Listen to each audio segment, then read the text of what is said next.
일단 이제 우리나라 본주도 변동성이 크지만 ADR은 변동성이 더 큰 것 같아요. 왜냐하면 전체 주식의 2.4%밖에 안 되거든요. 그러니까 물량이 작아요.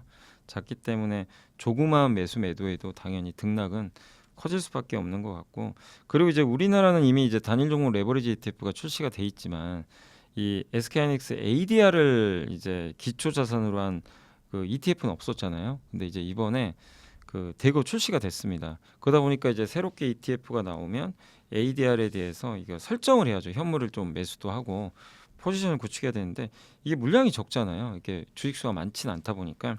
근데 이제 처음 설정하다 보니까 이 일단은 매수가 좀 들어왔겠죠. 근데 이 매수가 조금만 들어와도 이 약간 어떻게 보면은 SK하이닉스 ADR은 품절주거든요. 이 유통 물량이 적으니까. 그러니까 조그마한 매수에도 저는 이렇게 위가 열리지 않았나 이렇게 보여집니다. 그래서 SK하이닉스 ADR의 어떤 주가 27% 폭등은 저는 개인적으로 너무 좀 과했다. 수급에 의한 약간 오버슈팅 아니었나 이렇게 좀 생각을 하고 있습니다. 그러다 보니까 이제 하이닉스 본주도 사실 이게 그냥 그런 수급 이슈가 아니라 어떤 이제 반도체에 대한 엄청난 호재가 나와서 그걸 밤에 반영하면서 ADR이 올랐으면 하이닉스도 이만큼 올랐겠죠, 당연히.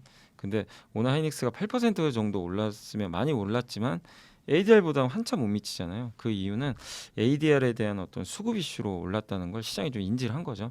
그래서 오늘 레버리지, 옵션 뭐 이런 것들이 많이 출시가 된 것 같아요. 그래서 이건 수급에 의한 상승은 결국엔 오래 가지 않고, 제가 아까 좀 확인해 보니까 시간의 거래에서는 지금 ADR이 주가가 폭락하고 있습니다. 폭락은 좀 그렇고 한 6% 지금 급락하고 있어요. 결국 어제 좀 너무 오버했다는 거죠. 예, 주가가. 그래서 약간 되돌리는 지금 하락이 좀 나오니까 예, 그런 걸 생각한다면 하이닉스가 이 정도 오른 거는 뭐 그게 덜 올랐다라고 저는 보진 않고요. 정상적인 과정에서 어느 정도 갭을 메꾸는 흐름은 나왔다. 그래서 지금은 ADR의 어떤 주가 흐름이 조금 약간 비정상적으로 이렇게 너무 급등락하는 거 아닌가 이렇게 저는 좀 생각을 하고 있기 때문에 하이닉스가 좀 뭐 덜 올랐다고 해도 그걸 좀 이상하게 바라볼 필요는 없고요. 다만 이제 본주랑 ADR은 항상 가격 차는 좀 있을 것 같아요. 이제 대만의 TSMC가 본주랑 이제 미국 ADR 비교해 보면 가격 차가 15에서 한 20% 나더라고요. 나스닥 상장액이 더 비싸게 거래가 되니까 그걸 감안한다면 하이닉스도 그 정도 아마 격차는 좀 있을 것 같아요. 그래서 본주랑 이 나스닥 ADR은 약간의 차이는 유지한 상태로, 그러나 중요한 건 방향성은 똑같이 가겠죠. 뭐 계속 오르면 하이닉스 본주가 계속 오르면 ADR도 오를 거고, 뭐 ADR하고 하이닉스가 방향을 달리 가진 않을 것 같아요. 다만 그 격차는 어느 정도 있을 수 있다는 건 좀 우리가 생각을 해야 될 것 같습니다.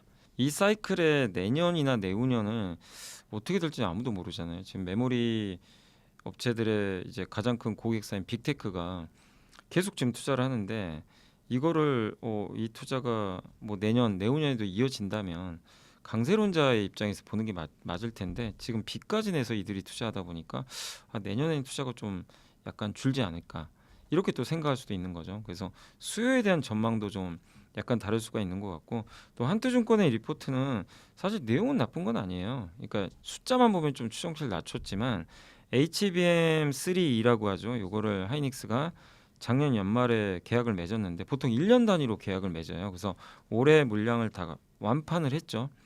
1년 동안 묶입니다, 가격이. 근데 지금 메모리 반도체 가격이 거의 2배 이상 올랐잖아요, 그 후로도. 그럼 그 가격을 HBM이 반영을 해야 되는데 못 반영합니다. 계약을 했기 때문에. 이 비중이 삼성은 낮은데 하이닉스는 되게 높아요. 그러니까 이 반도체 가격 상승의 수혜를 삼성보다 덜 받게 되는 거죠. 이것 때문에 약간 추정치를 낮춘 거거든요. 근데 이거 조삼모사 아닙니까? 결국엔 HBM3는 그렇지만 이제 올해 하반기에 HBM4가 나와요. HBM4는 올라간 가격을 그대로 반영하겠죠. 최소한 70% 이상 가격 오를 거라고 전망들이 나오는데, 결국엔 작년에 그 계약 맺은 것 때문에 지금 반영을 못해서 그런 거지, 사실 앞으로 맺는 거는 가격이 급등한 상태로 거래가 될 텐데, 재계약을 할 텐데, 그렇게 보면 결국 저는 시점의 차이라고 좀 생각을 합니다. 근데 시장 분위기가 워낙 안 좋다 보니까 추정치가 좀 낮아지니까 이제 되게 민감하게 그걸 좀 받아들인 것 같아요. 그래서 주가가 좀 그런 부분 때문에 흔들리긴 했지만 근본적인 어떤 강세장의 논리는 저는 아직 끝나진 않았다라고 좀 생각하고 있고, 또 아까 바클레이즈의 그 내용도 사실 SK 하이닉스 광노준 사장이 했던 얘기 그대로거든요. 내년에 공급 부족이 극심할 겁니다. 2030년까지도 공급 부족 해소가 안 됩니다. 여기 사장님이 직접 얘기를 하신 거죠. 바클레이즈 의견도 비슷한 것 같아요. 근데 이거를 실제 애널리스트가 진짜로 이걸 검증을 하고 믿을 것이냐, 아니면 본인이 보니까 이건 너무 좀 과한 거 아닌가? 그리고 주가는 이미 올라갔고 어차피 매물인 사이클이니까 결국 좀 꺾일 거다, 이렇게 보는 시각도 있겠죠. 그래서 누구 말이 맞을지는 사실은 뭐 누구도 몰라요. 왜? AI 사이클을 경험한 사람이 이 세상에 없습니다. 그 누구도 가보지 않은 길이고, 이번 반도체 사이클도 처음이에요. 이런 사이클은 보질 못했어요. 그러니까 결국 지나야 알겠지만, 그런 것들이 지금 막 혼재돼 있다 보니까 주가는 또 폭락하고, 그래서 많은 분들이 이거 누구 말을 들어야 되냐, 좀 헷갈릴 수밖에 없는 것 같아요. 그래서 그런 좀 혼선은 있지만, 저는 기본적으로 결국 수요와 공급이잖아요. 수요는 미국 빅테크들의 데이터 센터, 우리나라를 비롯한 전 세계 많은 국가들이 데이터 센터 국가 단위로 짓는 거, 이게 제일 중요하거든요. 이 수요가 꺾였나 안 꺾였나를 항상 확인하세요. 지금까지는 꺾인 적이 단 한 번도 없습니다. 계속 오히려 늘고 있죠. 그리고 공급은 많이 늘면 안 좋겠죠. 공급이 의미 있게 느는 거는 일단 2028년부터라고, 이건 공통된 의견이에요. 그러면 아직도 1년 반이 남았어요.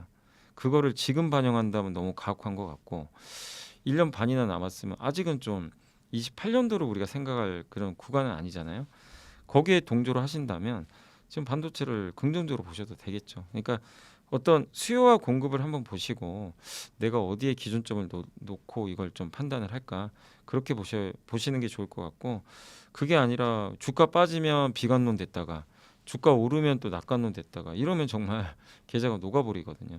그렇게 생각하지 마시고, 나는 어디에 좀 기준을 둘까, 요걸 한번 고민을 해보시면 더 좋을 것 같습니다. 목표가라는 건 12개월 동안의 목표가거든요. 그러니까 이제 여기에 뭐 예를 들면 주가 최근에 한참 올랐을 때 삼성전자 목표가 계속 올랐죠. 하이닉스도 마찬가지고. 오르다 보니까 당연히 그 목표가를 보면서 투자하시는 분들도 계시지만, 그게 대부분 또 강세장일 땐 맞아요. 근데 약세장일 땐 의미가 없어요. 약세장으로 바뀌면 이 목표가는 나중에 다 따라 내려옵니다. 그러니까 저는 말씀드리고 싶은 거는, 목표가 보실 필요는 별로 없습니다. 그게 맞을 때도 있고 안 맞을 때도 있는데, 그럼 이 목표가가 왜 이 목표가인지 그 논거를 보셔야죠. 왜 애널리스트는 이렇게 높게 볼까? 이 애널리스트는 왜 이렇게 안 좋게 보지?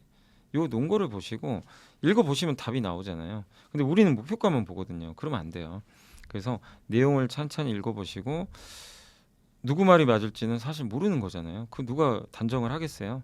근데 저는 개인적으로 강세론이잖아요. 그래서 저는 여전히 수요는 여전히 데이터 센터 좋고, 그 다음에 지금 공급은 여전히 부족한 상태고, 거기다가 지금 반도체 최대 리스크는 너무 좋은 사이클이다 갑자기 꺾이는 경우가 있어요. 갑자기 공급 과잉 오고 이익이 유지가 안 되고. 근데 이제 삼성전자, 하이닉스, 마이크론이 모두 다 똑같은 얘기를 해요. 이제 5년짜리 장기 계약을 맺어서 높은 이익을 유지할 거다. 요렇게 요런 내용에 동의를 하시면 강세론 편에 쓰시면 돼요. 뭐 틀릴 수도 있어요. 그러나 정하셔야죠. 애널리스트도 정하잖아요. 어떤 애널리스트는 강세론, 어떤 애널리스트는 약세론. 여러분도 정해야 됩니다. 그게 힘들더라도 중간에 서 있으면 안 돼요. 왜 이 말씀을 드리냐면, 중간에 서 있으면 주가 빠지면 약세론으로 갈 수밖에 없어요. 기준점이 없어서. 근데 주가 오르잖아요. 다시 강세론에 붙습니다. 예, 그러니까 이런 변동성이 앞으로 나올 텐데, 내가 기준이 없으면 정말 흔들려서 계좌가 녹아버립니다. 이 반대로 매매를 하기 때문에. 그리고 하이닉스를 부정적으로 보는 의견도 있어요. 왜 그럴까요? 결국 반도체는 그동안 수십 년의 사이클을 봤지만 결국 사이클이에요. 수요가 늘면 언젠간 공급이 늘고, 그리고 수요는 또 언젠간 줄어들게 되고, 미국의 빅테크가 영원히 투자할 건 아닌 것 같고. 근데 주가는 작년보다 10배 올랐잖아요. 부담되고. 그럼 이제는 하락에 좀 대비해야 되는 거 아니냐? 하락 사이클도. 그것도 일리가 있어요. 근데 거기에 대해서 내가 동의를 하면 그 포지션을 잡고, 지금 주가 이제 다행히 올라오잖아요. 올라올 때 정리를 하셔야 돼요. 하이닉스 비중을 팍팍 줄여 나가야죠. 그리고 내가 강세론 입장에 섰다면 줄이는 게 아니라 반대죠. 내려올 때마다 비중을 늘려가야죠. 분할로. 그래서 이거에 대한 선택은 뭐 어쩔 수 없어요. 이 둘 중에 하나는 선택을 저는 반드시 해야 된다. 그러나 저는 개인적으로 강세론 입장이 좀 있기 때문에, 저의 조언은 뭐 내려올 때마다 계속 모아야 된다라고 말씀을 드리고 싶습니다. 일단 이제 그 기본적으로는 당연히 버텨야 되고요. 250만 원 사셨어도, 이게 그 하이닉스가 300만 원까지 갔었잖아요. 300 갔다가 170만 원까지 폭락을 했다가 다시 210만 원대 이제 요 근처로 이제 어렵게 좀 회복이 됐는데, 일단 아까 말씀드린 대로 내가 일단 이런 반도체 강세론에 동의를 하신다면 250만 원에 사셨건 60만 원에 사셨건 중요하지 않고 기본적으로 끌고 가야 되겠죠. 네. 근데 내가 이게 좀 비관론이 맞는 것 같다. 그렇게 결정을 하셨으면 250만 원에 사신 분이라 할지라도 지금 이렇게 당분간 좀 약간은 회복이 될 것 같거든요. 이 오르는 구간에서 비중을 줄여 나가셔야 되지 않을까. 저는 좀 그렇게 보고 있고, 근데 이런 거랑 별개로 혹시 내가 레버리지 신용 매매를 좀 했다 하시는 분들은 정리하셔야 됩니다. 신용 매매는 변동성을 감당할 방법이 없어요. 그래서 다행히 지금 주가 올라오잖아요. 그래서 혹시라도 내가 250에 샀건 230에 샀건 뭐 150만에 샀건 상관은 없습니다. 그 샀던 물량이 빌려서 산 물량이라면 좀 정리는 하셔야 될 것 같아요. 그건 좀 정리해 주시고, 빚이 아니라면 저는 개인적으로는 뭐 아까 말씀드린 대로 여전히 반도체를 낙관적으로 보고 있기 때문에 끝까지 좀 보유해야 된다라는 말씀을 좀 드리고 싶습니다. 그러니까 일단은 지금 올해까지는 일단 보유해야 된다는 걸 좀 말씀드리고 싶고, 올해 지금 반도체 사이클이 끝날 것 같진 않아요. 그래서 그리고 저는 반도체가 재평가받을 걸로 생각하거든요.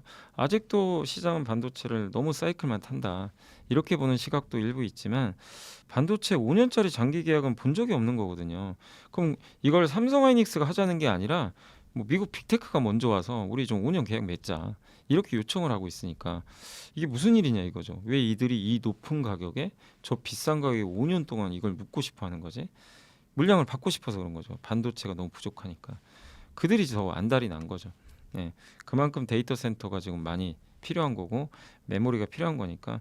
그래서 이런 것들이 이제 확산이 돼서 5년짜리 장기 공급 계약이 늘어난다면 반도체 이익이 되게 안정적으로 갈 수밖에 없잖아요. 우리는 두려운 게 좋은 이익 냈다가 망가지는 건데 이제 그런 게 없어질 수도 있는 거죠. 그래서 그런 것들이 올해 또 확인이 될 가능성이 저는 높다고 보거든요. 그래서 적어도 일단 올해까지는 저는 좀 반도체에 대해서는 좀 낙관적으로 저는 바라볼 필요가 있고, 그리고 말씀드린 그 장기 계약이 많이 늘어난다면 이 사이클이 연장돼서 내년에도 좋을 수가 있어요. 예, 그래서 이 반도체 사이클 저도 언제 끝날지 모릅니다. 이 끝까지라는 의미는 제가 보는 관점에서 그런 기준들, 빅테크가 투자하고 장기 공급 계약 맺어지고 공급은 상대적으로 제한되고 이런 것들이 이제 언젠가는 이 반대로 갈 수도 있죠. 그런 게 확인될 때까지는 일단은 좀 계속 긍정적인 관점에서 바라보자는 의미로 말씀을 드리겠습니다. 반도체를 내가 어떻게 해석을 할 거냐를 반드시 좀 정해주세요. 그러니까 이제 동물로 비유하면 내가 황소가 될 거냐 곰이 될 거냐 결정을 해야 됩니다. 지금 왜냐하면 너무 혼란스럽잖아요. 한쪽은 곰이 돼서 팔아라, 한쪽은 아니다, 황소다. 예, 지금은 너무 과하게 좀 빠졌고 뭐 결국 회복될 거다. 사실 이제 개인 투자분들이 당연히 혼란스럽죠. 어느 얘기를 들어야 되나. 그래서 너무 지금 급하게 결정하지 마시고, 제가 하나만 그냥 뭐 팁은 아니고 결정할 수 있는 그런 이제 근거가 이번 달 말에 다 나와요. 그래서 내가 비관론이냐 내가 낙관론에 될 거냐 이거를 일단은 나 지금 도저히 모르겠다 하시면 일단은 가만두세요. 가만두신 다음에 지금 파는 건 아닙니다. 지금 이렇게 주가가 폭락한 상태에서 당연히 팔 이유는 전혀 없다고 저는 생각을 하고요. 적어도 이제 오르는 구간에서 내가 팔 건지 말 건지를 고민을 해봐야 되는데, 그 조건은 결국엔 우리가 실적 보면서 확인하면 되잖아요. 그래서 이번 달 말에 첫 번째로 SK하이닉스랑 삼성전자가 실적 발표를 합니다. 삼성전자 이미 발표했지만 그건 잠정 실적이고 어떤 얘기도 안 하고 그냥 숫자만 내놓은 거예요. 이번 달 말에 하는 건 숫자가 아니라 얘기를 해줘요. 업황이 어떻고 공급 어떻고 저희 고객사 어떻고 막 이런 것도 얘기할 거거든요. 이걸 일단 확인해 보시라는 거예요. 그럼 제가 했던 얘기대로 삼성전자 하이닉스가 낙관론에 서서 얘기를 하는지, 생각보다 좀 약간 생각보다 약한데 이렇게 나올 수도 있잖아요. 그걸 먼저 보시고, 두 번째는 그거죠. 미국 빅테크들이 이번 달 말에 다 발표해요. 구글, 아마존, 마이크로소프트, 메타. 요새 메타가 제일 뜨겁죠. 투자 많이 한다고 하니까 이들의 CEO들 얘기를 반드시 들으세요. 다 얘기 힌트 다 줍니다. 우리 투자 더 할 겁니다. 데이터 센터 더 지을 거고요. 근데 어떤 CEO가 저희 좀 투자 좀 줄일게요. 너무 지금 부담된다. 너무 많이 해서 이건 좀 속도 조절해야 될 것 같다. 이런 얘기들을 할 거예요. 그럼 적어도 그건 확인하고 대응하시면 돼요. 만약에 생각보다 괜찮은 쪽으로 얘기가 나오면 뭐 낙관론에 쓰셔도 되고, 이거 생각보다 약한데 투자 좀 줄인다는 얘기인가? 이렇게 좀 불안감이 드시면 이제 비관론에 좀 쓰셔야 되겠죠. 그러니까 일단은 저는 기준을 어쨌든 세우긴 해야 되는데 그 기준을 우리가 지금 이쪽에 들지 저쪽에 들지 뭐 판단이 안 되시는 분들도 분명히 계시잖아요. 그럼 객관적인 팩트를 보고 하자는 거죠. 이번 달 말에 있을 두 가지의 실적 발표, 국내와 해외. 요게 가장 좋은 정답지거든요. 그걸 보고 물론 이제 그 정답지를 확인하고 투자하면 약간 늦긴 해요. 근데 어쩔 수 없죠, 그거는. 그래서 미리 지금 이거를 선택하신 분들은 위험을 짊어지는 거고 거기에 대해서 내가 맞췄을 땐 보상을 받는 거고요. 대신에 확인하고 하면 좀 더 안전하지만 그만큼 위험을 덜 졌기 때문에 보상은 약할 수는 있다. 요건 어쩔 수 없어요. 주식의 속성이 그거니까 그걸 좀 고민을 하셨으면 좋을 것 같습니다. 저는 할 것 같아요. 지금 주가가 아무래도요. 이게 지금 한때 300만 원 갔잖아요. 옛날에 삼성전자도 350만 원인 걸로 제가 기억이 나거든요. 그래서 결국 삼성전자도 액면 분할 해버렸죠. 뭐 여러분도 아시는 것처럼. 그래서 아마 지금은 아니지만 제 개인적인 생각엔 하이닉스가 나중에 최고점인 300만 원 넘어서 이게 안착이 되잖아요. 그럼 그때 되면 이제 300만 원 넘어서 한 300, 400을 왔다 갔다 할 것 같은데 그런 구간이 만약에 온다면 저는 최태원 회장이 지금 여기서도 안 한다는 얘기는 아니잖아요. 검토하겠다. 근데 그 검토의 조건은 제 개인적으로는 300만 원이 되지 않겠냐. 옛날에 삼성도 그런 적이 좀 있었기 때문에 그래서 저는 액면 분할을 할 가능성이 높다. 다만 이거는 주가가 지금보다 많이 올라야 됩니다. 이 정도 주가에서는 할 것 같진 않아요. 지금 이 정도는 안 할 것 같고 많이 오른다면 저는 뭐 그리고 해야 된다고 생각해요. 너무 비싸요. 이 한 주 단위가 350면 이제 거래하시기 되게 힘들거든요. 그래서 아마 액면 분할 가능성은 뭐 있다고 생각을 하고 있습니다. 근데 이제 액면 분할은 기업 가치랑 아무 상관은 없어요. 그냥 액면가를 낮춰가지고 주식수를 확 늘리는 거죠. 대신 주가 떨어지니까 사실 여러분이 갖고 있는 주당 가치는 아무런 변동이 없고 대신에 이제 주식 거래가 엄청 활발해지겠죠. 그래서 근데 액면 분할은 보통 시장에서는 좀 호재로 받아들이긴 하잖아요. 그래서 뭐 저는 가치랑은 전혀 무관하다고 보지만 액면 분할을 혹시라도 좀 내가 나 기대 한번 해보겠다 하시는 분들은 그게 액면 분할을 한다는 기대한다는 건 주가 오른다는 거잖아요. 어느 정도 올라야 할 거 아닙니까? 지금보다. 그렇기 때문에 그런 기대를 하신다면 당연히 그러니까 주식을 가져가는 게 저는 낫지 않나 이렇게 생각을 합니다. 그러니까 이제 반도체가 보통 이렇거든요. 그 두 가지가 있어요. 이렇게 실적이 아무리 좋아도 이제 증가율이죠. 이익 증가율. 작년에 어쨌든 작년보다 지금 이익이 너무 많이 증가하는데 작년 1분기에 삼성전자가 어쨌든 54조 벌었고 이번 2분기가 89조. 3분기가 110조고요. 4분기가 120조죠. 어떻게 되죠? 기울기가 점점 완만해집니다. 성장률이. 아니 어쩔 수 없죠. 어떻게 매분기 지금 100조씩 벌 텐데 100조 버는 회사가 200조를 어떻게 봅니까? 분기에 갑자기. 그러기가 쉽지가 않잖아요. 그래서 증가율은 둔화되는데 과거 사이클 보면요. 증가율이 둔화될 때 고점인 경우가 있었어요. 실제. 몇 번의 사이클이 그런 게 있었거든요. 그러니까 시장은 이제 지레 겁먹는 거죠. 이 이익 증가의 기울기가 감소했을 때 이제 줄어들었을 때 우리 고점을 찍었던 경험들이 몇 번 있는데 이번에도 그럼 어떡하지? 주가가 항상 선의 지표긴 하는데 먼저 반응합니다. 그게 첫 번째고 두 번째는 이제 영업이익률이거든요. 이익률 가지고도 계산을 해요. 근데 이익률이 더 많이 잘 맞았더라고요. 과거에도 보면 영업이익률이 최고점 찍을 때가 주가 고점인 경우가 되게 많았다고 합니다. 근데 이번에 이제 애널리스트들 예상치를 보면 올해 4분기가 영업이익률 고점이에요. 그러니까 아직은 그럼 좀 남아있죠. 그래서 좀 4분기까지 남아있지만 지금 몇 분기 안 남았잖아요. 그럼 이제 거의 고점이 온 거 아닐까? 이런 우려. 거기다가 또 항상 피크아웃 얘기 나올 때 과거 학습 효과가 있죠. 결국엔 공급 과잉, 공급을 늘리는 거. 설비 투자를 막 하던 경우들이 있어요. 지금 어떻죠? 삼성전자 하이닉스가 대규모 투자하잖아요. 우리나라에도 저기 서남권에 800조 들여서 하고 용인에도 지금 대규모로 단지 짓죠. 이런 것들이 이제 공사 기간도 빨리 단축시켜 버린대요. 공급 부족하다고. 그럼 결국 뭐죠? 생각보다 공급이 빨리 늘 것 같은 거예요. 이런 이제 뉴스들을 보면 계획들을 보면 그러니까 이런 모든 것들이 확실하진 않은데 과거 경험상 이거 피크아웃 조짐 보이는데 이렇게 좀 생각들을 하는 거죠. 그리고 아까 말씀드린 대로 한 애널리스트가 영업이익 추정치를 낮췄잖아요. 이것도 과거에 많이 보던 그림이에요. 보통 이렇게 낮추고 나서야 6개월 후에 실제 진짜 피크아웃 온 경우가 있었습니다. 그러니까 정황상 그러니까 우리가 그냥 합리적 의심을 하는 거죠. 이게 증거는 명확하진 않은데 이거 정황상 이거 피크아웃 같은데 미리 준비하자. 그래서 이게 물량이 저는 좀 쏟아진 게 아닌가 이렇게 생각하는데, 다만 그거는 합리적 의심일 뿐이지 과거에 그랬다고 앞으로 그런다는 보장은 못하고, 아까 말씀드린 대로 이번 사이클은 이 누구도 경험한 적이 없는 AI 사이클이에요. 그러면 과거에 이랬으니까 앞으로 이럴까요? 그건 누구도 확답은 못합니다. 그래서 저는 개인적인 좀 제 의견은 섣부르게 피크아웃을 예단하지 말자. 아무도 안 가본 사이클을 뭐 과거 이랬기 때문에 피크아웃으로 보는 건 너무 좀 성급한 거 아닌가. 적어도 몇 개 분기는 더 확인한 다음에 우리가 피크아웃을 논할 필요가 있지 않나. 지금은 좀 너무 빠른 것 같다, 이렇게 저는 생각을 하고 있습니다. 일단 이제 전망들을 보면, 이건 근데 꼭 전망도 전망이지만 SK하이닉스 아까 강노정 사장이 했던 얘기는 2030년까지도 공급이 부족하대요. 근데 이제 공급 부족의 강도는 내년이 제일 크고요. 28년부터는 공급이 좀 늘어요. 근데 우리가 보통 이거죠. 공급 증가율과 수요 증가율이 있잖아요. 그걸 봤을 때는 2030년까지는 어쨌든 수요가 더 많아요. 많기 때문에 공급이 부족한 거니까.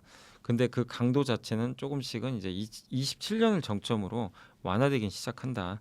이렇게 좀 보시면 좋을 것 같은데, 지금 이렇게 삼성이나 SK하이닉스가 공격적으로 설비 투자도 하고, 일단은 좀 메모리 반도체 이 가동 목표도 되게 앞당기는 이유는, 되게 저는 좀 이렇게 보거든요.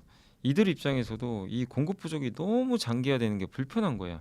고객사들한테는 되게 불편하잖아요. 이렇게 되면은 메모리 공급이 안 돼서 가격이 자꾸 올라가면 이걸 받는 빅테크나 엔비디아가 되게 불편하죠. 이 높은 가격을 계속 수용을 해줘야 되잖아요. 그렇기 때문에 공급을 빨리 늘려달라고 요청을 하겠죠. 아, 제발 좀 늘려달라. 이거 너무 비싼 거 아니냐. 근데 그들이 주요 고객인데 이 가격을 너무 높게 계속 유지하는 것도 삼성하이닉스가 장기간 이 산업을 유지하는데 되게 또 방해 요소가 됩니다. 최태원 회장이 뭐라고 했냐면, 너무 이렇게 공급을 안 해버리면 어쩔 수 없이 못하는 거지만 나중에 메모리를 안 쓰는 기술이 나올 수도 있대요. 이들이 연구를 해서. 그런 이제 공포도 좀 있는 거죠. 그래서 적절하게 공급을 해줘야 돼요. 그래서 이거는 역으로 생각하면 너무 공급이 부족한 걸 알려주는 거죠. 얼마나 부족하면 이렇게 빨리 앞당겨서라도 하겠느냐. 근데 어쨌든 공급을 늘리는 시기가 조금씩 빨라진다면 그만큼 사이클이 좀 긴 호흡보다는 좀 짧아질 수 있는 거잖아요. 그건 좀 염두는 해줘야 되겠지만, 다만 우리가 이걸 너무 깊게 생각하지 마시고 최소한 내년이 제일 심합니다. 그럼 내년까지의 어떤 반도체 사이클은 너무 걱정할 필요는 없다. 다만 우리가 우려해야 될 사이클은 뭐냐면 28년부터는 공급은 늘긴 늘거든요. 이 공급이 느는 강도가 수요 강도에 비해서 어느 정도 되는지를 28년에 확인을 해야죠. 그걸 확인할 수 있는 시기는 내년 하반기죠. 그래서 아직은 공급 부족이 계속 심하다는 쪽으로 생각을 하시면서 내년 상반기까지는 시장을 좀 바라보시면 더 좋지 않을까라고 말씀을 드리겠습니다. 저는 예전에도 여러 방송에서 한번 말씀드린 적이 있는데, 그 제가 생각하는, 저는 그냥 단순하게 계산을 해요. 저는 지금 사이클이 바뀌었기 때문에 PER로 계산을 할 필요가 있다, 이렇게 보고 있고, 제가 생각하는 이제 삼성전자의 지금 PER, 그러니까 저는 기본적으로는 PER 10배는 받아야 된다. 지금 아직도 올해 실적 기준으로 삼성전자가 아마 5배 좀 후반 정도 받을 거예요. 하이닉스가 아마 6배 후반 정도 받으니까, 아니 우리가 보통 평균 PER 10배 정도 계산을 하는데 이거보다 훨씬 좀 낮게 있잖아요. 그만큼 시장은 못 믿는 거죠. 이게 진짜 재평가 받을 수 있을까? 이익을 못 믿었기 때문에 이렇게 할인을 받고 있지만, 그런 이익에 대한 신뢰도가 올라가면 재평가를 받을 거고, 보통 재평가 받으면 퍼 10배까지는 올려주거든요. 그래서 제가 10배 계산해 보니까 그때 이제 지난달 기준이에요. 지난달 실적 기준으로 봤을 때는 삼성전자가 한 44만 원 정도 나오더라고요. 10배 딱 하면. 근데 지금 이익 추정치가 더 올라갔으니까 제가 그냥 생각했을 때는 삼성전자에 아마 지금 PER 10배 계산하면 아마 45만 원 이상은 나오지 않겠냐. 뭐 엄청난 차이가 있는 건 아니지만, 그래서 저는 한 45만 원까지는 일단 개인적으로 PER 10배 계산해서 목표가 가능하지 않겠냐 생각을 일단 하고는 있습니다. 근데 이게 참 어려운 게 뭐냐면은, 오를 때 막 이렇게 폭등을 하고 내릴 때 폭락하니까, 아 좀 오를 때 좀 팔아놓고 내릴 때 이렇게 사두면 참 좋잖아요. 근데 쉽지가 않은 게요. 오르면 오른다고 해서 사실은 더 오를 것 같고, 빠지면 이제 공포가 들어서 또 오히려 손절매를 하게 되니까, 그래서 이런 변동성 때문에 되게 그 내 기준점 잡기는 사실 쉽진 않죠. 그렇지만 저는 장기 투자라면 그냥 가만히 두는 게 저는 여전히 맞다고 봐요. 이 엄청난 변동성에도 그냥 좀 인내를 해야 된다. 이게 삼성전자, 하이닉스만 그런 게 아니라 과거에 변압기주도 그렇고 방산주도 10배 오르는 과정에서 우리 봤잖아요. 주가가 기본 30%씩 중간중간 빠집니다. 이번엔 뭐 거의 반토막 난 경우도 있죠. 과하게 좀 빠졌지만 고점 대비 30%는 흔히 나와요. 이 주도주에서도. 그게 이상한 사이클은 아니에요. 미국도 마찬가지였고 엔비디아가 주가 10배 오르는 과정에서 30% 빠졌습니다. 심지어 40%까지 빠졌어요. 근데 그거를 내가 타이밍 기가 막히게 맞춰가지고 고점에 팔고 3, 40% 빠졌을 때 사도 뭐 너무 좋죠. 얼마나 그걸 하실 수가 있겠어요. 개인 투자분들 쉽지 않거든요. 그리고 일단 팔게 되면 파는데 좀 내려오면 사면 좋죠. 근데 이 내려오는 과정에서 또 비관론에 빠지게 돼서 사실은 저점 잡기 되게 어려워요. 예, 그렇기 때문에 저는 이 장기간의 사이클이 끝나지 않았다고 생각하신다면 좀 힘드신 부분은 분명히 앞으로도 있겠지만 웬만하면 팔지 말자. 계속해서 뭐 내가 어느 정도 생각해둔 목표가가 있으면 그 레벨까지는 좀 꾸준히 들고 가는 게 맞지 않나. 왜냐하면 오를 때 그냥 순간 오릅니다. 예, 그래서 뭐 물량을 어느 정도 좀 정리했을 때 저점 매수를 잘 안 해놓으면요 나중에 결국엔 더 비싸게 사는 경우들도 되게 많았거든요. 그래서 저는 일단 지금 상황에서도 변한 건 없어요. 여전히 장기 투자 하신다면 그대로 흔들리지 마시고 들고 가자는 의견을 좀 말씀드리겠습니다. 그러니까 이게 전형적인 그거예요. 지금 이 논지는 뭐냐면 지금 삼성전자 이익을 안 믿는 거예요. 이 높은 이익이 이제 꺾인다고 보는 거니까. 그럼 PER이 어떻게 계산되죠? 시가총액을 이익으로 나눈 거죠. 분모가 이익이잖아요. 그죠? 그러면 어떻게 보여? 이익이 늘면 분모가 커지면 값이 낮아지죠. 그럼 PER이 떨어지겠죠. 근데 지금 어떻죠? 이익은 엄청 늘었는데 주가가 폭락을 시총이 낮아지니까 PER이 확 떨어져 버렸죠. 그죠? 지금 그런 상황이잖아요. 근데 만약에요. 밸류에이션 트랩이 뭐냐면 지금은 PER이 낮지만 이 분모인 이익이 갑자기 급감한다고 생각해보세요. 지금 삼성전자가 올해 380조 버는데 내년에 갑자기 뭐 어떤 일이 터져가지고 지금보다 10분의 1 토막이 났다 이익이. 그럼 분모가 확 줄죠. 그럼 이 값이 어떻게 되죠? 당연히 커지겠죠. 예, 10분의 1이니까 PER이 만약에 그냥 이대로 두면 어떻게 될까요? PER이 뭐 6배가 아니라 60배가 돼버리겠죠. 순간. 그럼 PER 60배면 고평가죠. 이게 바로 밸류에이션 트랩이에요. 그래서 저는 핵심은 그거예요. 과거에 이런 적이 있었어요. 실제 PER이 낮은데 진짜로 1년 후에 실적 망가져가지고 심지어 적자까지 가니까 결국엔 아 이게 싼 게 아니었구나. 그런 적이 과거에 있었습니다. 2018년에 그런 사이클이 있었기 때문에 그런 경고가 나오는 것도 당연합니다. 그럼 여기서 핵심 뭐죠? 내년과 내후년의 실적을 믿을 수 있냐 없냐잖아요. 예, 요걸 가지고 결정하시면 돼요. 내가 내년 실적에 대해서 난 신뢰한다. 아까 저처럼 제 의견처럼 그렇게 동의를 하시면 밸류에이션 트랩이 아니라 정말 여전히 싼 거고 내년 실적 나 못 믿겠다. 이거 피크아웃 같고 이러면 밸류에이션 트랩이 맞는 거예요. 예, 1년 후를 누구도 모르지만 저는 아까 합리적으로 제가 추론을 한번 해드렸잖아요. 그래서 그렇게 생각하신다면 저는 그리고 어쨌든 사이클이 바뀌어서 언제까지 이렇게 저평가 받아야 되냐 저는 그건 아니고 재평가를 받을 수 있는 시기가 온다고 생각하거든요. 그래서 PER 10배까지도 갈 가능성은 여전히 남아있다. 그런 거에 동의를 하신다면 오히려 지금은 뭐 굉장히 좋은 찬스가 되겠죠. 예, 그래서 밸류에이션 트랩이라 본다면 말씀하신 대로 매수를 할 수가 없죠. 주저할 수밖에 없고. 예, 그렇지만 저는 그렇게 생각을 안 하기 때문에 저는 여전히 PER 높아질 가능성이 높다. 예, 주가가 오르면서 그렇게 좀 생각을 하고 있습니다. 이번에 이제 전고점 찍었던 게 저는 고점으로 안 봐요. 이번 사이클이 아직 안 끝났다고 저는 생각을 하고 있고 그 사이클에선 저는 이번 사이클은 PER 10배는 봐야 된다고 보거든요.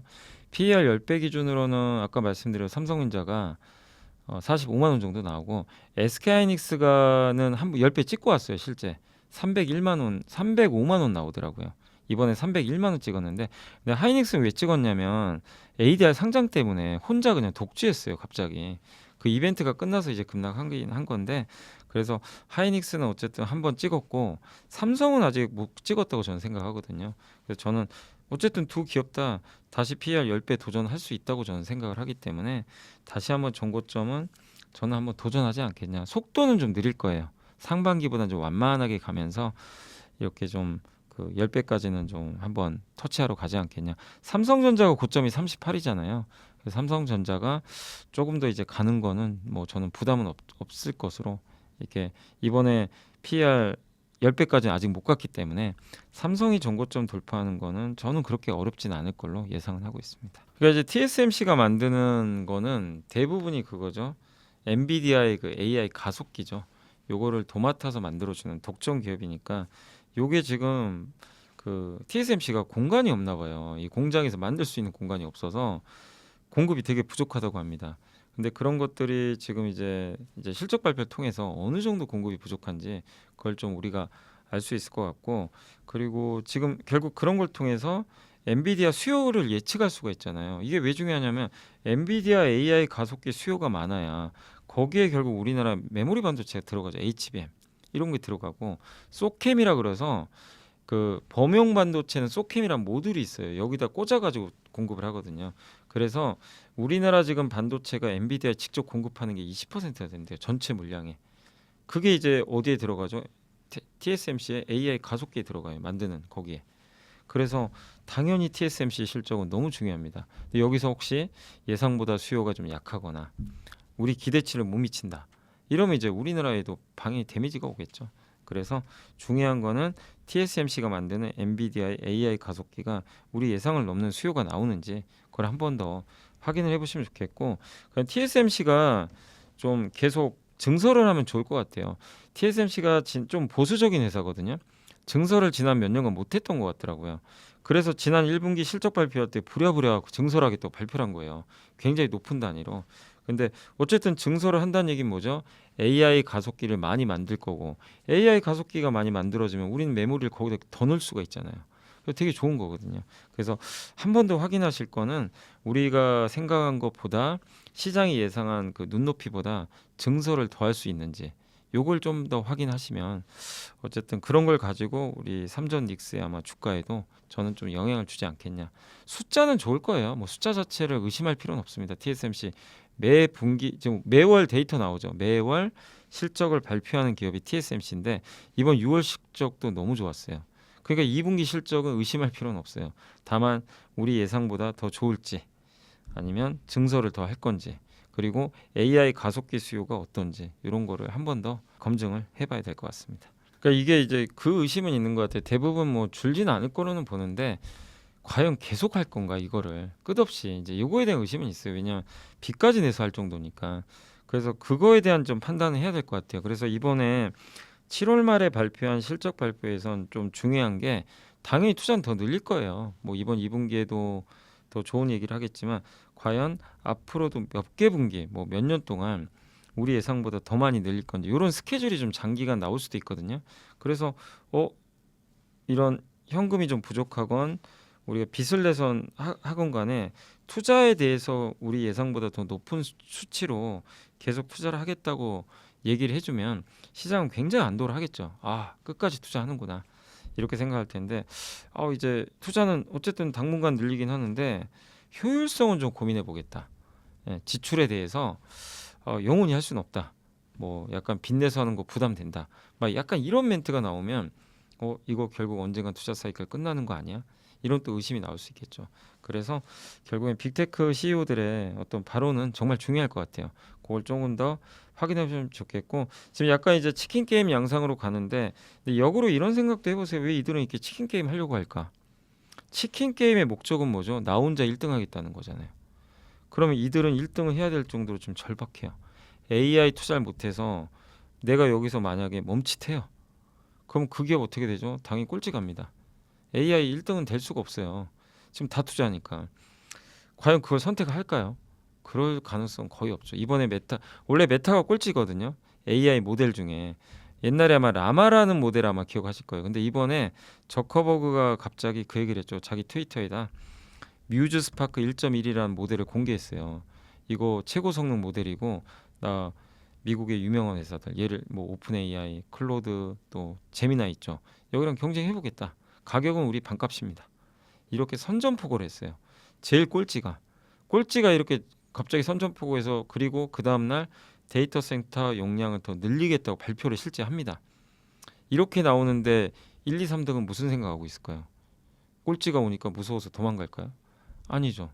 이거 봐라. 여기서 이제 치킨 게임 하겠다고? 그럼 나는 더 할게. 이럴 가능성이 훨씬 우리가 합리적이지 않을까요? 생각이. 예, 그렇게 본다면 저는 메타의 그 저커버그 발언에서 이미 답은 다 나왔다. 저는 그렇게 생각을 하기 때문에 투자가 줄어들 가능성은 거의 없다. 다만 투자 기간을 얼마까지 늘릴 건가 요거를 좀 한번 보셔야 될 것 같아요. 지금 미국에서는 28년까지는 계속 데이터 센터 지출 증가로 보거든요. 그게 진짜인지 아닌지 한 번 더 투자 기간을 검증하는 것도 한번 여러분들이 보시면 좋을 것 같습니다. 이게 이제 정확히 맞는지는 모르지만 제가 제 생각엔 약간 지배 구조가 좀 달라요. 그러니까 지금 SK는 되게 단순하죠. 이제 뭐 최태원 회장부터 SK를 통해서 SK 스퀘어를 지배하고 이 SK 스퀘어가 뭐죠? 하이닉스를 그대로 지배하잖아요. 그래서 일직선으로 이렇게 돼 있어요. 그래서 이게 되게 단순합니다. 근데 삼성전자는 좀 복잡하죠. 지배 구조 자체가 위에 물론 이제 삼성물산이 있지만 물산만 전자 갖고 있는 게 아니잖아요. 삼성화재 있죠. 생명 있죠. 이렇게 좀 이게 연동돼 있고 그래서 이게 지배 구조가 약간 순환 출자 구조다 보니까 조금 복잡해요. 근데 이런 것들이 미국 증시, 그러니까 미국의 이제 증권거래소나 이런데 규정에 의하면 그런 지배 구조도 좀 약간의 그 영향을 준다고 하더라고요. 상장할 때. 그러니까 지배 구조를 만약에요. ADR 같은 경우 만약에 상장을 추진한다면 미국 증권거래소 그 얘기를 할 수도 있죠. 지배 구조 좀 해소 좀 해라. 이렇게 나올 수도 있어요.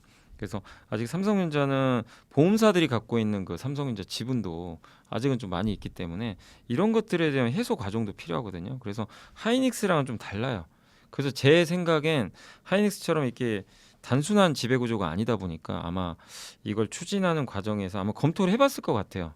미국에도 알아보고 그래서 아마 삼성전자가 적극적으로 좀 못하는 이유는 저는 좀 그런 부분에 있지 않나 이렇게 좀 생각이 되고 또 하나는 지금 하이닉스가 이제 미국에 상장된다는 거 어쩌면 미국 규제를 받게 되잖아요. 근데 하이닉스는 반도체 하나죠. 삼성전자 뭐죠? 반도체 회사만 하는 게 아니에요. 가전부터 되게 많아요. 그죠? 여러 사업을 합니다. 스마트폰부터 되게 복잡한 사업들이 여러 개 걸쳐 있어요. 그럼 미국에 상장했을 때 규제 범위가 훨씬 넓어요. 반도체 규제가 아니에요. 그냥 각종 규제에 다 노출돼요. 그런 것들이 삼성한테는 좀 고민이 되겠죠. 아, 굳이 이게 규제까지 또 심해질 텐데 이 많은 사업부가 그럼 상장을 굳이 미국의 나스닥에 해야 될까? 이런 고민도 하겠죠. 그러니까 대만의 TSMC도 반도체만 하잖아요. 그죠? 하이닉스도 반도체만 하고. 그러니까 사업 구조가 되게 단순한데 좀 복잡하다는 거죠. 예, 그런 관점에서 저는 삼성이 적극적으로 추진을 지금 못하는 거 아닌가. 하면은 당연히 좋긴 하겠지만 그런 것들에 대한 고민들이 좀 녹아 있어서 검토는 하지만 어쨌든 추진은 좀 저는 개인적으로 삼성전자는 쉽지 않을 것 같다 이렇게 생각은 하고 있습니다. 일단 이미 너무 인기가 많아져가지고 사실은 어떤 대책도 근본적으로는 해결할 방법은 없어요. 사실은. 근데 최악은 상장 폐지예요. 상장 폐지는 해서는 안 됩니다. 왜냐하면 이걸 투자하신 분들이 벌써 13조가 들어가 있어요. 여기에 출시 이후로. 그럼 그분들이 여기에 이미 돈이 들어가 있는데 뭐 누가 보상해 줄 겁니까? 사실 상장 폐지시키면 당연히 영향을 받겠죠. 뭐 휴지가 되진 않아요. 기업과는 다르니까. 근데 상장 폐지가 결정되면 이 레버리지 ETF가 갖고 있는 그 삼성전자 하이닉스의 현물 있죠. 이걸 팔아가지고 줘야 되거든요. 돈으로 나눠줘야 돼요. 그럼 그때 이걸 팔았을 때 삼전 닉스 주가 어떻게 될까요? 당연히 또 흔들리겠죠. 오히려 이게 이것 때문에 변동성을 더 키울 수도 있어요. 상폐하면서. 그래서 상장 폐지는 최악의 수라고 저는 생각을 합니다. 그래서 해서는 안 된다고 보고 있고요. 다만 이제 저 개인적으로는 너무 열기가 뜨거워서 이 모든 게 발생한 거잖아요. 아마 정부도 예상을 못하는 것 같아요. 이렇게 인기가 많을 줄은. 코스닥을 팔아버리고 옮겨간 거잖아요. 13조 원을. 그래서 결국 인기가 좀 쉽게 만들어야 되거든요. 이거를 쉽게 만드는 방법은 규제를 통해서 거래를 좀 못하게 만드는 방법이 하나 있죠. 그래서 지금 나오는 게 예탁금 상향. 그래서 저는 이게 효과를 보려면 예탁금을 1억 원 정도는 올려야 된다고 봐요. 왜냐하면 이게 뉴스를 봤더니 그 개인 투자분들 중에 하이닉스나 삼성전자 단일 종목 레버리지 이트하는 것 중에 금액이 제일 많은 게 그 3천만 원 이상이 70%, 5천만 원 이상이 거의 50%래요. 그러니까 5천만 원까지 올려도 여전히 많아요. 1억 이상으로 올리면 진짜 이 문턱이 높아집니다. 그래서 아예 예탁금을 확 높여버리는 거죠. 요거 하나의 방법이 있고 뭐 교육 시간을 늘린다고는 하는데 교육 시간 늘리는 건 별 효과 없을 것 같아요. 어차피 켜놓고 대부분 안 들으세요. 그냥 여기다 켜놓고만 있는 거니까 사실 그건 효과는 좀 없을 것 같고 그래서 저는 개인적으로는 가장 좋은 이거를 좀 열기를 쉽게 만드는 건 예탁금의 좀 대폭 상향 요게 하나가 있고 그리고 하나는 규제가 아니라 그냥 자정작용 알아서 쉽게 만드는 건데 사실 이게 제일 좋아요.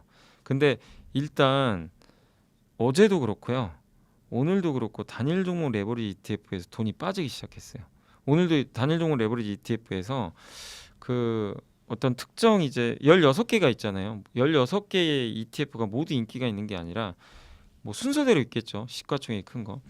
그 중에서 오늘 한 종목이 그러니까 하이닉스를 추종한 단일 종목 레버리지 ETF에서 오늘 개인 순매도가 무려 3,500억이 나왔어요. 엄청난 매도가 하루에 나와버렸습니다.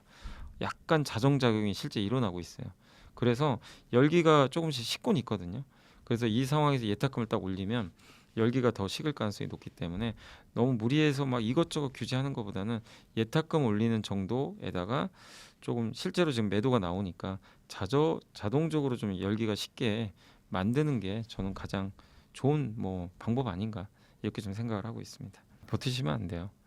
저도 단일 종목 레버리지 ETF는 저는 늘 말씀드리는 게 어떤 뭐 이익이든 손실이든 상관이 없어요.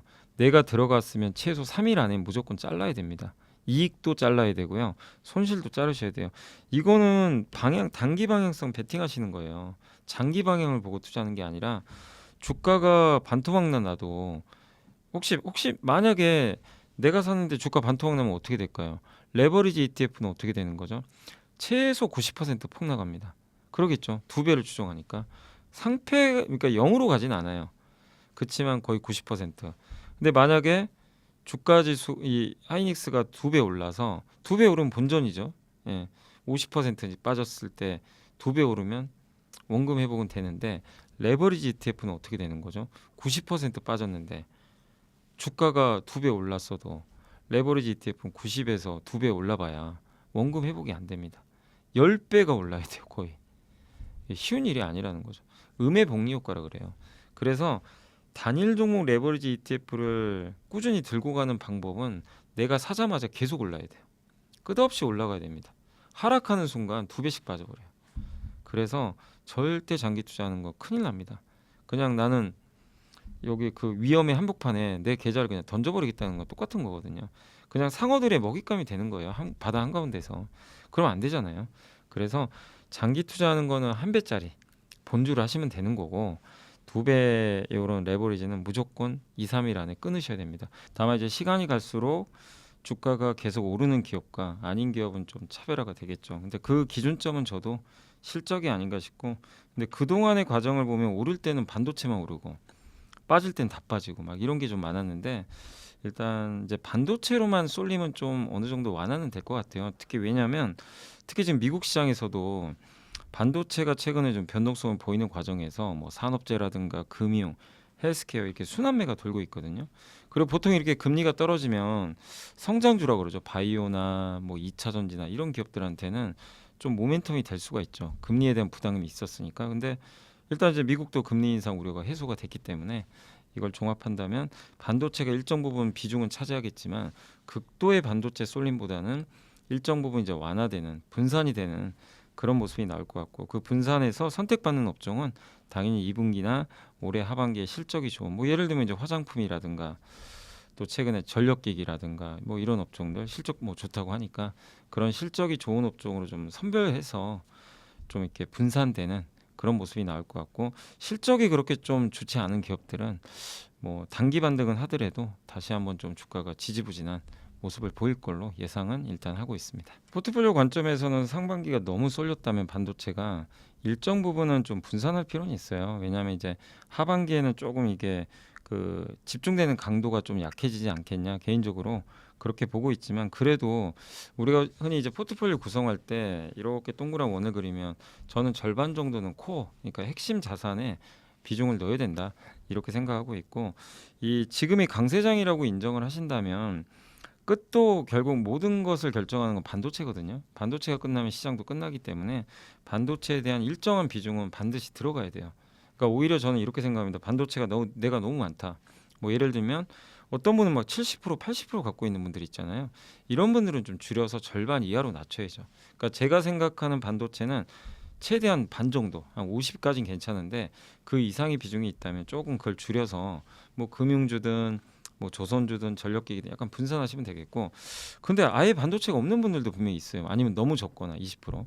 그래서 그런 분들은 반도체를 늘려야 돼요. 오히려 다른 걸 줄여서라도.